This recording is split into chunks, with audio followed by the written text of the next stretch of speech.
প্রিয় শিক্ষক মণ্ডলী, আসসালামু আলাইকুম। আশা করি আপনারা সবাই ভালো আছেন। বেতন নিয়ে ফের শিক্ষক কর্মচারীদের জন্য সুখবর। প্রিয় শিক্ষক মণ্ডলী, বেতন সংক্রান্ত নিয়ে শিক্ষকদের জন্য আরেকটি নতুন খবর। চলুন আমরা একটু বিস্তারিত ভিতরে দেখে আসি। দেশের মাদ্রাসা শিক্ষাকে যুগোপযোগী ও কর্মমুখী করতে সরকার আরও 500 মাদ্রাসায় কারিগরি শিক্ষা ব্যবস্থা চালু করেছে।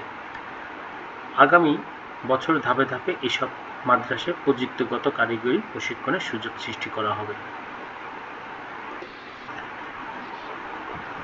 এদিকে এমপিওভুক্ত কারিগরি শিক্ষা প্রতিষ্ঠানের শিক্ষক কর্মচারীদের জুন মাসের বেতন ইলেকট্রিক ফান্ড ট্রান্সফার আইবাস প্লাস সফটওয়্যারে পাঠানোর জন্য এমপিও শিট সাবমিট করার নির্দেশ দেওয়া হয়েছে।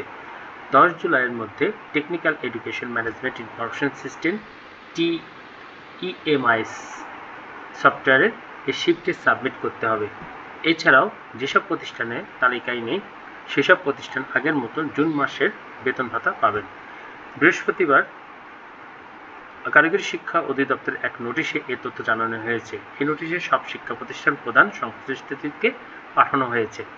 নোটিশে বলা হয়েছে, কারিগরি এমপিওভুক্ত শিক্ষা প্রতিষ্ঠানের এইচএসসি অর্থাৎ বিএম, এসএসসি, ভোকেশনাল, মাদ্রাসা ভোকেশনাল ও বিএম এবং কৃষি ডিপ্লোমার শিক্ষক কর্মচারীদের জুন মাসের বেতন ভাতাদের ইএফটির মাধ্যমে পাঠানোর জন্য শিক্ষা প্রতিষ্ঠান পর্যায়ে বেতন ভাতা 10 জুলাইয়ের মধ্যে TEMIS সফটওয়্যারে সাবমিট করার নির্দেশনা দেওয়া হয়েছে। এই সময়ের মধ্যে বেতন ভাতা সাবমিট করতে হলে কোনো অসুবিধা হলে কারিগরি শিক্ষা অধিদপ্তরের এমপিও শাখা বা ইএফটি সেলে যোগাযোগ করতে হবে। তো প্রিয় শিক্ষক মণ্ডলী, মোটামুটি আরেকটু কথা বলা যেতে পারে, কারিগরি শিক্ষা বোর্ড বাদ ছিল